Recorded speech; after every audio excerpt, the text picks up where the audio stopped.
Good morning students. BSc first year mathematics के सभी विद्यार्थियों का स्वागत है। आज हम फर्स्ट ईयर मैथमेटिक्स के पेपर फर्स्ट के पार्ट 3 को लेकर आए हैं। इसके अंतर्गत हम किसी भी वर्ग मैट्रिक्स के अभिलाक्षणिक सदिश को कैसे ज्ञात करते हैं उसके बारे में डिस्कस करेंगे तथा कैले हैमिल्टन प्रमेय को किसी भी वर्ग मैट्रिक्स पर किस प्रकार अपन अप्लाई करते हैं उसके बारे में भी डिस्कस करेंगे। तो पहले अपन किसी भी वर्ग मैट्रिक्स के अभिलाक्षणिक सदिश निकालने के बारे में डिस्कस करते हैं। अपने पास में एक क्वेश्चन है, जो आपके पास में एक 3×3 की स्क्वायर मैट्रिक्स है, उस मैट्रिक्स का अपन को अभिलाक्षणिक सदिश तथा अभिलाक्षणिक मूल निकालना है। अभिलाक्षणिक मूल अपन ने पार्ट सेकेंड में फाइंड आउट किया था, फिर भी अपन को अभिलाक्षणिक सदिश निकालने के लिए पहले अभिलाक्षणिक मूल निकालना पड़ेगा। तो अपन देखते हैं, सबसे पहले इस मैट्रिक्स का जो अभिलाक्षणिक समीकरण होगा वो अपन जानते हैं, determinant of a minus lambda I equals to 0 होता है। तो यहाँ से अपन इस मैट्रिक्स का a माइनस लैम्डा आई में कन्वर्ट करके डिटरमिनेंट लेंगे तो ये आपके पास में कुछ इस प्रकार आएगी, और इस डिटरमिनेंट का अपन एक्सपांसन करेंगे तो यहाँ पर आपके पास में मैंने सेकंड कॉलम के अकॉर्डिंग इसका एक्सपांसन किया है। तो यहाँ से आपके पास में इसके अकॉर्डिंग ये एक्सपांसन हुई। तो यहाँ से -2 माइनस लैम्डा, इसके साथ में इन दोनों का मल्टीप्लाई माइनस दिस। तो यहाँ से आपके पास में इसकी जो वैल्यू आएगी वो आपके पास में कुछ इस प्रकार आ गई, -2 माइनस लैम्डा 5 माइनस लैम्डा का होल स्क्वायर -1। अब इसको अपन सॉल्व करेंगे और इसको अंदर मल्टीप्लाई करेंगे तो आपके पास में एक क्यूबिक इक्वेशन प्राप्त होगी, और उनको अपन सॉल्व करेंगे तो आपके पास में, क्योंकि क्यूबिक इक्वेशन है तो इसके 3 सॉल्यूशन होंगे, और आपके पास में अपन ने लैम्डा की 3 वैल्यू ज्ञात की है, जो आपके पास में -2, 4 एंड 6। ये अपन ने लास्ट लेक्चर में देखा था कि ये इस मैट्रिक्स के अभिलाक्षणिक मूल कहलाए थे। अब अपन ने इंट्रोडक्शन पार्ट में पढ़ा था कि जो आपके पास में अभिलाक्षणिक सदिश होते हैं वो आपके पास में प्रत्येक अभिलाक्षणिक मूल के संगत एक अशून्य सदिश होता है, जो कि आपके पास में ax equal to lambda x या फिर a minus lambda I into x बराबर 0 समीकरण को सेटिस्फाई करता है। तो यहाँ पर जो x होगा वो अभिलाक्षणिक सदिश होगा। अब अपन प्रत्येक मूल के संगत बात कर रहे हैं। अब अपन एक आपके पास में अभिलाक्षणिक सदिश कंसीडर करते हैं, capital X equal to x1, x2 और x3। यहाँ देखिए 3×3 की स्क्वायर मैट्रिक्स है, इट मीन्स अपन 3 आपके पास में 1/3 की एक आपके पास में मैट्रिक्स कंसीडर करेंगे। यदि 4/4 की होगी तो अपन 1/4 की अभिलाक्षणिक सदिश कंसीडर करेंगे। अब यहाँ पर देखते हैं, क्योंकि इस समीकरण को सेटिस्फाई करेगी तो यहाँ पर x की वैल्यू ये हो गई, और a माइनस लैम्डा आई जो कि अपने अभिलाक्षणिक मैट्रिक्स कहलाया था उसकी इसके साथ में यदि मल्टीप्लाई करेंगे तो आपके पास में कुछ इस प्रकार अपन को प्राप्त होगा।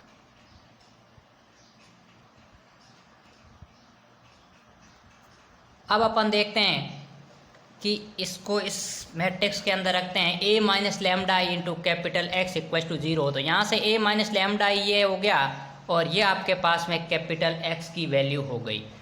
अब यहाँ पर इस दोनों मैट्रिक्स का अपन मल्टीप्लाई करते हैं। तो मल्टीप्लाई करेंगे तो सबसे पहले देखिए, मल्टीप्लाई 2 मैट्रिक्स के रूल से इनका आपके पास में 5 माइनस लैम्डा का x1 के साथ होगा, 0 का x2 के और 1 का x3। तो ये आपके पास में 3 इक्वेशन अपन को प्राप्त होगी। अब इसमें आपके पास में जो लैम्डा है वो आपके पास में अभिलाक्षणिक मूल को दर्शा रहा है। तो यहाँ अपने पास में अभिलाक्षणिक मूल 3 है, लैम्डा बराबर -2, 4 एंड 6। तो प्रत्येक मूल के संगत अपन अभिलाक्षणिक सदिश ज्ञात करेंगे। तो पहले अपन लैम्डा इक्वल टू -2 कंसीडर करते हैं, उसके संगत अपन अभिलाक्षणिक सदिश निकालते हैं। तो अब देखिए, ये जो 3 इक्वेशन आई है उसमें लैम्डा की जगह अपन -2 सब्स्टिट्यूट करते हैं।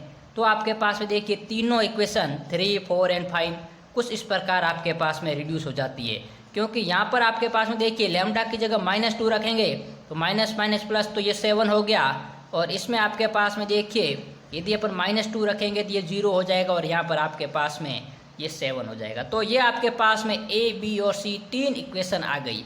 अब अपन जानते हैं कि आपके पास में जब 3 इक्वेशन और 3 वेरिएबल होते हैं तो अपन उसके सॉल्व करने के अपने पास में कई मेथड है, जो कि अपन 10th क्लास में पढ़ते थे, वज्र गुणन विधि, प्रतिस्थापन विधि।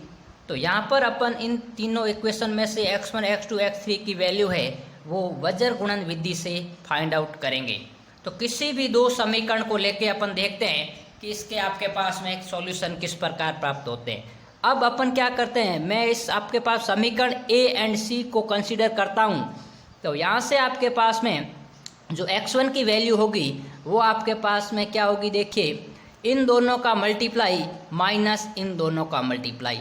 तो यहाँ आपके पास में 0 आ गया equals to minus x2 upon, इसके लिए आपके पास में 7 का 7 के साथ मल्टीप्लाई और इस 1 का इस 1 के साथ मल्टीप्लाई, और equals to x3 equals to आपके पास देखिए इन 7 का 0 के साथ में और ये 0, तो ये टोटली आपके पास में 0 हो गया।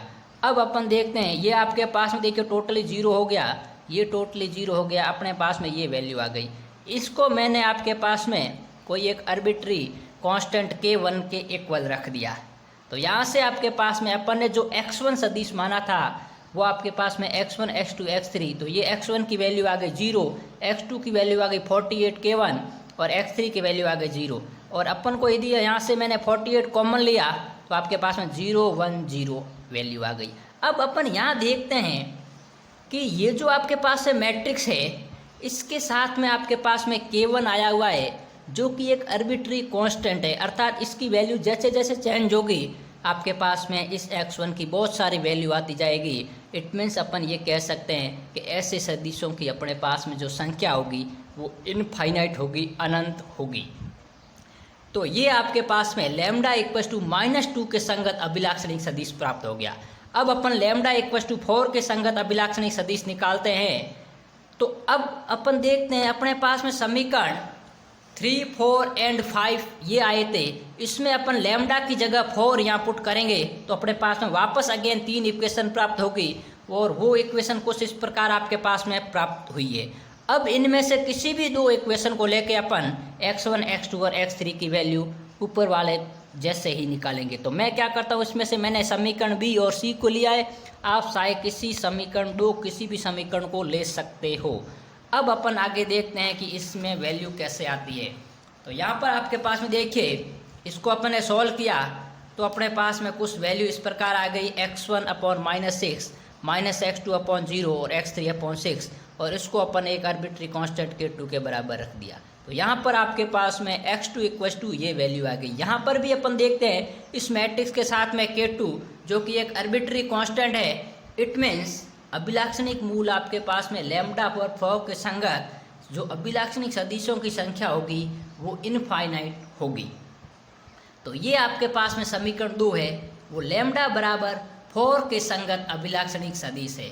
अब अपन लैम्डा इक्वल्स टू 6 के संगत अभिलाक्षणिक सदिश निकालेंगे।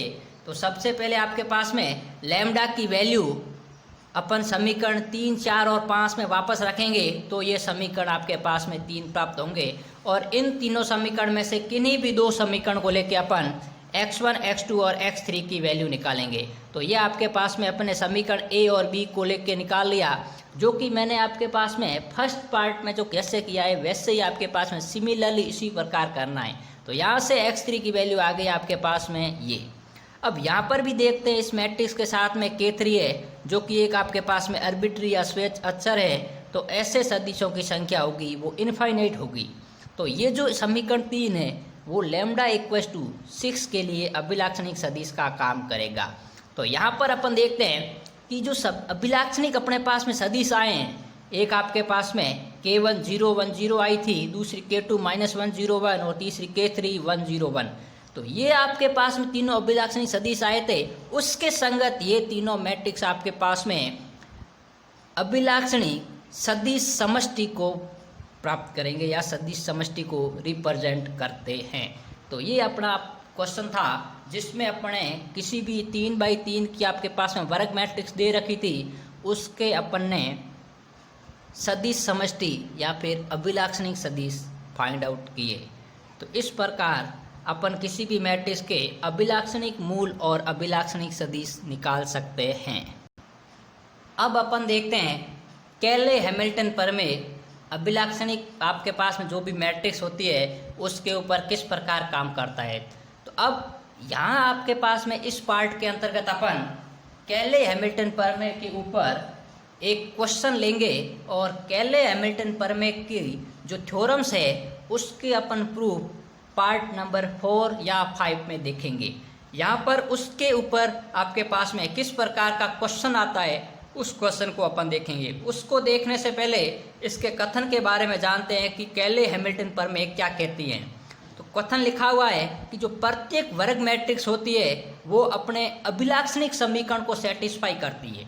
अब देखिए अपन ने लास्ट जो 2 लेक्चर देखे उसमें किसी भी वर्ग मैट्रिक्स के अपन ने अभिलाक्षणिक समीकरण निकाले और उस समीकरण को सॉल्व किया तो अपने पास में अभिलाक्षणिक मूल आए थे। तो ये कथन कह रहा है कि जो प्रत्येक वर्ग मैट्रिक्स होती है वो अपने ही अभिलाक्षणिक समीकरण को सेटिस्फाई करती है। तो ये कैले हैमिल्टन प्रमेय का कथन है। अब अपन देखते हैं कोई भी एक वर्ग मैट्रिक्स लेते हैं और अपन देखते हैं कि क्या वो आपके पास में अभिलाक्षणिक समीकरण को सेटिस्फाई करता है या नहीं। तो अपन देखते हैं एक क्वेश्चन लिया है मैंने, एक 3×3 की एक वर्ग मैट्रिक्स ली है और इसके लिए अपन ने कथन के अनुसार सबसे पहले इसका अभिलाक्षणिक समीकरण निकालेंगे और फिर देखेंगे कि ये जो मैट्रिक्स है वो उस समीकरण को सेटिस्फाई करती है या नहीं।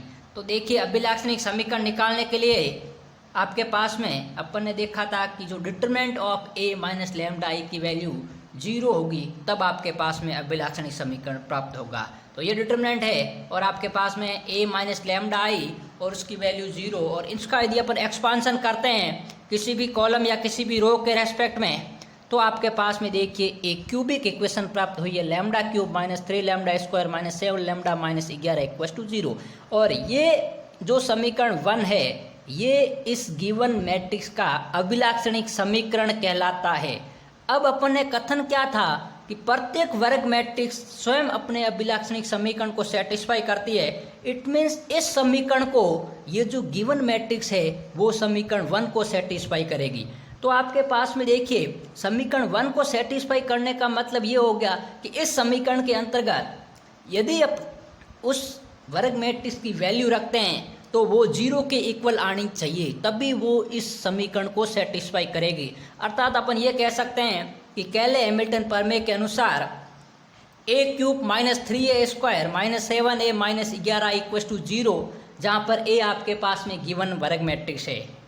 तो जो भी अभिलाक्षणिक समीकरण आएगा उसमें अपन लैम्डा की जगह a पुट करेंगे तो आपके पास में वो कैले हैमिल्टन प्रमेय होगा। अब ये यदि आपके पास में इक्वेशन सेटिस्फाई हो जाती है अर्थात इस पूरी की वैल्यू आपके पास में 0 आ जाती है तो अपन कह देंगे कि कैले हैमिल्टन प्रमेय पुष्टि हुआ। अब इसके लिए अपन को किस किस की रिक्वायरमेंट है, सबसे पहले यहाँ a³ लिखा हुआ है। इट मीन्स जो मैट्रिक्स अपन को गिवन है उसका अपन को क्यूब निकालना पड़ेगा, स्क्वायर और फिर a। तो सबसे पहले अपन उस मैट्रिक्स का अपन स्क्वायर निकालते हैं। तो ये जो मैट्रिक्स गिवन थी 1 1 2 और अब इसका स्क्वायर निकालेंगे तो इसी मैट्रिक्स को इसी मैट्रिक्स से मल्टीप्लाई करेंगे। तो अपन 12th क्लास के हिसाब से किसी भी 2 मैट्रिक्स का मल्टीप्लाई जानते हैं, फिर भी एक बार मैं बता देता हूँ। सबसे पहले इस रो मैट्रिक्स का इस कॉलम आपके पास में इस रो का एक फर्स्ट कॉलम के साथ में, फिर फर्स्ट रो का सेकंड कॉलम के साथ में और फिर फर्स्ट रो का थर्ड कॉलम के साथ में। तो यदि मैं फर्स्ट रो का फर्स्ट कॉलम के साथ में करूँगा तो ये एलिमेंट आएगा, फर्स्ट रो का सेकंड कॉलम के साथ में करूँगा तो ये आएगा और फर्स्ट रो का थर्ड कॉलम के साथ करूँगा तो ये आएगा। तो ये आपके पास में इसका स्क्वायर हो गया। अब अपन इसको एक बार और a² को यदि मैं a से मल्टीप्लाई करूँगा तो वहाँ पर अपने पास में a³ आ जाएगा। तो यहाँ पर अपन देखते हैं कि आपके पास में ये a³ तो ये a² की वैल्यू है और ये a, तो इनका यदि अपन मल्टीप्लाई किया तो a³ आ गया। अब अपन देखते हैं कि a³ आ गया, a² आ गया। अब इस समीकरण में वैल्यू पुट करके देखते हैं कि क्या ये सेटिस्फाई होती है या नहीं। तो a³ की जगह आपके पास में ये मैट्रिक्स आ गई -3 into a² minus 7 into a minus 11 into I. आई यहाँ पर आपके पास में यूनिट मैट्रिक्स है, इकाई मैट्रिक्स है, जो कि आपके पास में a यदि 3/3 की है तो ये भी 3/3 की रहेगी और यदि a 2/2 की है तो ये भी 2/2 की इक्वल टू 0, मतलब आपके पास में शून्य मैट्रिक्स है। अब यहाँ पर अपन देखते हैं इसका यदि अंदर मल्टीप्लाई करेंगे तो प्रॉपर्टी ऑफ मैट्रिक्स से अपन जानते हैं कि 3 का इसके प्रत्येक एलिमेंट के साथ मल्टीप्लाई होगा, यहाँ 7 का होगा, यहाँ 11 का होगा, और फिर अपन इन मैट्रिक्स का अपन सब्सट्रैक्शन करेंगे तो ये वैल्यू आ गई। अब यहाँ पर देखिए ये 42 है, माइनस इस 3 का आपके 8 के साथ में करेंगे तो 24 आ गए, और 7 का 1 के साथ 7 और 11, तो ये 42 माइनस 24 माइनस 7 माइनस 11, और इनको सब्स्टिट्यूट करेंगे ये 42 और 42 में से 42 गए 0। इट मीन्स ये दोनों मैट्रिक्स आपके पास में इक्वल आ गई। तो अपन कह सकते हैं कि ये मैट्रिक्स आपके पास में स्वयं अपने अभिलाक्षणिक समीकरण को सेटिस्फाई करती है या कैले हैमिल्टन प्रमेय को सेटिस्फाई करती है। तो देखिए अपने पास में जो क्वेश्चन आता है वो आपके पास में 2 फॉर्मेट में आ सकता है। यहाँ पर क्वेश्चन लिखा हुआ था कि निम्न मैट्रिक्स दर्शाइए कि अपने अभिलाक्षणिक समीकरण को सेटिस्फाई करती है, या फिर इसकी लैंग्वेज ये भी हो सकती है कि दर्शाइए कि जो निम्न मैट्रिक्स है वो कैले हैमिल्टन प्रमेय को पुष्टि करते हैं या कैले हैमिल्टन प्रमेय को सत्यापित करती है। तो इस प्रकार के आपके पास में यदि दोनों टाइप के क्वेश्चन आते हैं तो उसको इस प्रकार सॉल्व करना है। नेक्स्ट पार्ट में अपन कैले हैमिल्टन प्रमेय का प्रूफ देखेंगे, और कैले हैमिल्टन प्रमेय की सहायता से अपन किसी भी वर्ग मैट्रिक्स का इन्वर्स निकालना सीखेंगे कि कैसे इन्वर्स फाइंड आउट करते हैं।